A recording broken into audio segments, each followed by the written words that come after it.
Good day, everyone. Hope you're doing well. Today, we're going to do another Screen Rant article, this time on 10 questions about midichlorians answered. So, midichlorians are what we were introduced in the Phantom Menace, and I know a lot of people weren't too happy with that. However, it is canon, so we got to get used to that, I guess. But let's go on to the article. The eyes of the Star Wars fans began to roll at the very mention of midichlorians. They'd all grown up with the mythical idea of the Force as a spiritual presence that could be harnessed by anyone, for good or for bad. And it felt like a slap in the face when George Lucas came along with the Phantom Menace and told us that Force sensitivity could be measured with a simple midichlorian count.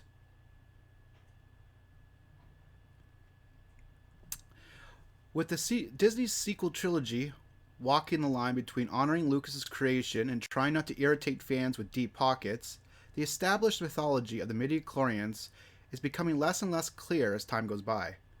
So here are 10 questions about midichlorians answered. Number 10. How are midichlorian counts measured? Midichlorian counts can be measured by a simple blood test. The actual count of the number of midichlorians per cell, not the number of midichlorians in someone's entire body. The Jedi used these tests to measure the Force sensitivity of potential youngling trainees before the entire Jedi Order was brought down in one fell swoop by a newly elected Emperor Palpatine. Qui-Gon Jinn administered one of these tests on Anakin in The Phantom Menace, the movie that was egregiously introduced the concept of midichlorians in the first place, and was shocked to discover just how high his midichlorian count was. So yeah, the Phantom Menace was the first time that we heard about midichlorians, and Anakin had the highest. Number 9. Does everyone have midichlorians in their blood? A common misconception is that only Force users have midichlorians in their blood. In actuality, every human bloodstream contains midichlorians. It's just that the Force users have a much higher midichlorian count than regular humans. On average, every human has about 2,500 midichlorians per cell. To be recruited as a Jedi, one needs to have a midichlorian count of around 4 times that, and the most powerful Jedi Knights will have about 6 or 7 times that figure. This ties into Obi-Wan's original statement in A New Hope that the Force is all around us and affects everyone, even if it's only a little bit with some people. Number 8. Can somebody's midichlorian count be increased? It is possible to increase your own midichlorian count simply by extracting someone else's midichlorians and injecting them into your own body. But there is no way to change your Force sensitivity, so there's not much of a reason to do it. A drug named Boda can sometimes be used to enhance the effects of someone's existing midichlorians. In rare cases, a blood transfusion with midichlorian-rich blood can work, which would technically increase the number of midichlorians in a person's bloodstream, but it would not transfer into the blood donor's Force sensitivity. So the Force is much more ethereal and spiritual than the black and white biological nature of the midichlorians would suggest. So yeah, you can't just increase your Force sensitivity by giving yourself a blood transfusion of midichlorians. Aww. Number 7. What is the midichlorian purpose? Although most Star Wars fans would agree that midichlorians could be cut out of the movies and they'd be infinitely better, they do serve a very important purpose in the world that George Lucas has created. When Force users sense something, like a disturbance or a presence of a powerful figure, it's because their midichlorians told them so. As Qui-Gon explained to Anakin in The Phantom Menace, without the midichlorians, life could not exist, and we would not have no knowledge of the Force. They continually speak to us, telling us the will of the Force. When you learn to quiet your mind, you'll hear them speaking to you. So number 6, can midichlorians be used to save lives? I'm sure doctors would love to know this. Midichlorians can't perform miracles. If someone is dead, they cannot be brought back to life by a mere midichlorian bump. However, if someone has been mortally wounded and can't be saved by medical treatment as they lie dying, they can be kept alive by a blood transfusion with blood that contains a high midichlorian count.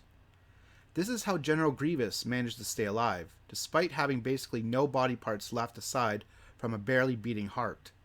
In this sense, midichlorians are like a spiritual life support machine. It's not the life you once had, but it'll keep you ticking. So that's pretty interesting. Can't bring you back to life, the midichlorians. However, it can help you if you're mortally wounded. At least until you can get saved, I guess, by conventional medical treatment. I wonder if Anakin had that after he was burnt. Number 5. Who has the highest midichlorian count? Obi-Wan's midichlorian count is around 15,000, while Yoda's is around 18,000. And Palpatine's is estimated to be just higher than Yoda's. So let's say it's between 18,500 and 19,000. George Lucas has confirmed that Anakin, who is said to have by far the highest midichlorian count of anyone in history, making him the chosen one, had double the number of midichlorians that Palpatine had, which would place the figure around 36,000 to 38,000, depending on Palpatine's midichlorian count. Lucas also said that Luke and Anakin's midichlorian counts were the same, so they both share the distinction of the highest midichlorian count between them. That's pretty interesting, that Luke and Anakin actually had the same midichlorian counts. That's pretty awesome. And Anakin's was double the amount of Emperor Palpatine's. So that's pretty sweet. Number 4. Did Anakin's injuries affect his midichlorian count? At the end of Revenge of the Sith, when Anakin Skywalker had all his limbs severed in a lightsaber duel with Obi-Wan Kenobi, because he had the high ground, I put that in there, and he was left so badly burnt that he had to wear a black suit for the rest of his life, it's fair to say that he lost a lot of blood. Since the blood is where the midichlorians are, wouldn't this affect his midichlorian count? Anakin himself feared this, and had a blood testing system added to his meditation chamber to not only look for infections, but also to monitor his midichlorian count.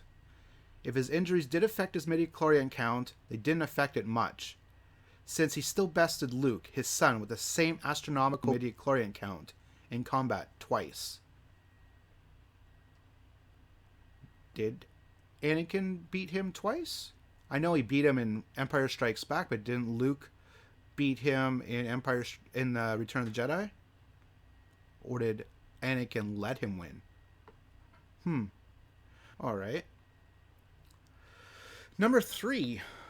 Why is Anakin's midichlorian count so high? The reason why Anakin's midichlorian count is the highest is also the reason why the Skywalker bloodline is so important to the Star Wars saga.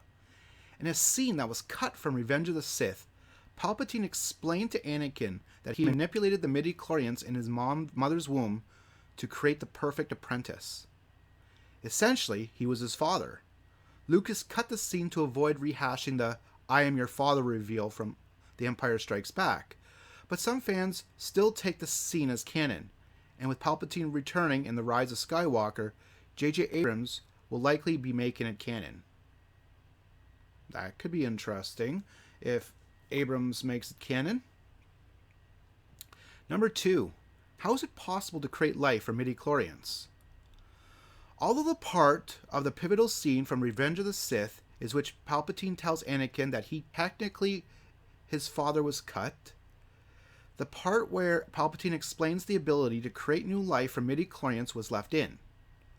He told Anakin the story of Darth Plagueis, the most powerful Sith Lord who ever lived, and a popular player in the expanded universe that Disney removed from official canon. Plagueis figured out a way to manipulate other people's midichlorians to create life, and that's why that power has only ever been used for evil. Maybe in The Rise of Skywalker, it can be used to create the ultimate hero in the way that Palpatine used it to create the ultimate villain. That's pretty interesting. Do you think You think Abrams will make it that, I guess, Rey would be the ultimate hero? I mean, I guess she already kicks butt and everything. Maybe she was made from the Force with the Midichlorians. Interesting. Number 1. What was George Lucas' plan with the Midichlorians? Following the fan base unimpressed response to the Midichlorians and Disney's purchase of Lucasfilms, the Midichlorians were phased out of the Star Wars saga. However, if George Lucas had made his own sequel trilogy, they would have played a huge role in the plot. According to Lucas, my sequel trilogy, we're going to get a microbiotic world. But there's this world of creatures that operate differently than we do. I call them the Wills. And the Wills are the ones who actually control the universe. They feed off the Force. Lord only knows what that vision of the sequel trilogy would have looked like. But at least it wouldn't have been a rehash. That's pretty funny. So yeah, so that is Screen Rant's 10 Midichlorian questions answered. That was a pretty interesting read, and I hope you enjoyed it. Take care, and have a great day.